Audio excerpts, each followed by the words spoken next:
Okay. I'll open up. First off, our fans, our students and our Georgia fans were so good. And you could hear them all game. I mean, they were great all game, but that was the last 8 minutes, they helped carry us. Every time we needed something, our fans were there. I mean, that's a team program win, and not just the players and coaches, but everybody that follows this program. I'm so thankful for them, thankful for where the students are. They were there in force, and it'll get even better, you know. And I told our guys, I said, you keep showing the way you can play. I said, we'll have the upper deck filled again here pretty quick too. So very, very proud of our team. Very thankful for the fans. And it was a great Georgia win. Okay, we're going to go ahead and get started with questions. First, we're going to go to Mike Griffith, and then we're going to go to Anthony Dasher. Coach, I know you're kind of a one game at a time guy, and you know you're not much to get carried away with wins, but how bad did this team need this win just for their confidence? Well, we needed something good to happen for us. And Brian Fish just said that, and he's exactly right. We needed something good because we've been so close. We've been so close.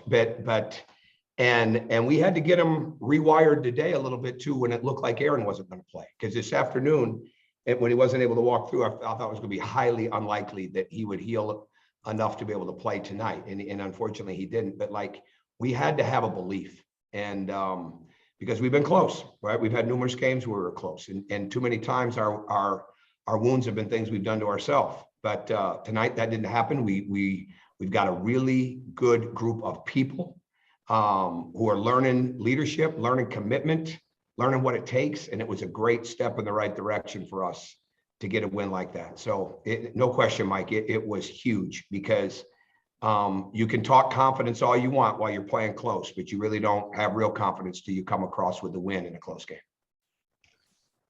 So congratulations on the 400th win. Thank you. And just want to ask you about the final 2 minutes of this ball game. I mean, Jabri hits that big 3-pointer to put you up by 1, and Carrier picks up that loose ball. You go up by 3. Just the way you got. Carrier just took that ball. Carrier took that ball. Yeah, okay. Carrier took that ball. Okay. Yeah. But the way you took your team, though, kept this composure down that stretch. I mean, what did that show you tonight? Well, that's 3 freshmen. And then you count Christian Wright. Jabri's a freshman, Carrier's a freshman, Christian Wright's a freshman, right? Because of the COVID years. And Christian, because he's a 20-year-old freshman, there's a maturity to those guys. And they're growing. And Carrier is, you say this about a lot of guys, and I've said it about a lot of guys over the years, he's truly just scratching the surface, truly.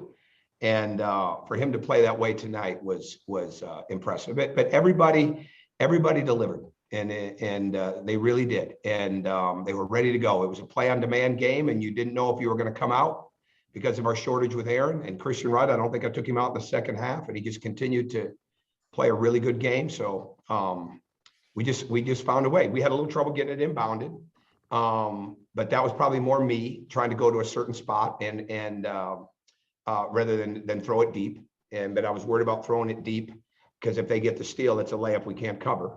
So we got to get better at our side outs. I got to do a better job for them there, give them an easier path. But we found a way to do it. Okay, next we're going to go to Mark Weiser and then Chip Towers. Tom, congratulations on the 400th. Thank you. To do it with this group, what does it mean in your 4th year? How special is this win? Among the others you've had at Georgia. It's huge. It's huge. You know, when you start to look at victories, you know, obviously behind on average from what it had been in the past. But to me, when you are with really good people, and I've been very, very fortunate to coach a lot of really good people, and just proud of that. And these are great kids. I mean, they really are. We got a lot to learn. I mean, there's a lot of room for growth here. I think people are seeing it. And they're really seeing it. And if anybody was at our exhibition in Charlotte and saw tonight, you'd really see the difference from October 24th to December 1. So it's coming, but it's special. It was against a really good opponent, and my milestones have come against really good opponents, which is kind of unique. But you know, the leagues I've coached in and the league I'm in now, when you're in those, every night's a milestone game because of how good those teams are. And our team has got to get ready for dealing with games like this every night once the SEC hits.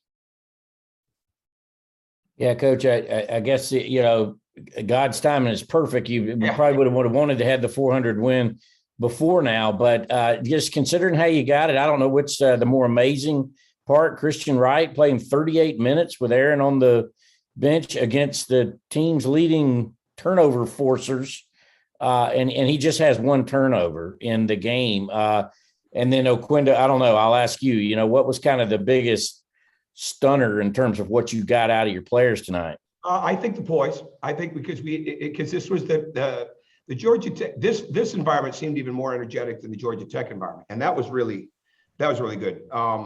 Somebody that's seen some SEC teams play, so this is the best environment he's been in already this year. So to me, I'm not, the only thing that was going to hold Christian Wright back tonight was foul trouble or trying to over-penetrate in that lane and make plays that weren't there. Because that's where he gets in trouble, right? When he over-penetrates and tries to make a play out of nothing that's not there, rather than keep the ball and get it kicked easy, or if he gets in a foul situation.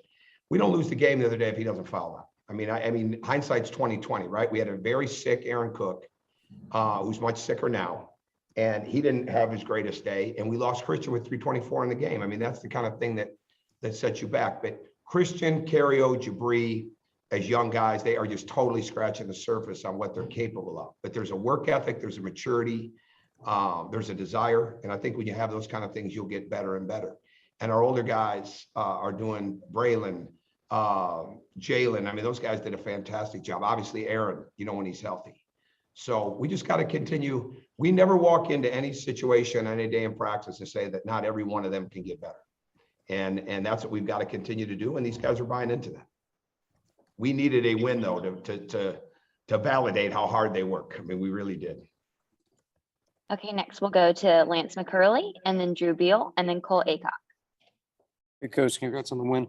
What was the adjustment that was made in the second half, and what was kind of said in that timeout before Jabri hit that three? It seemed like that they kind of came out confident, knowing that a moment like that was bound to happen.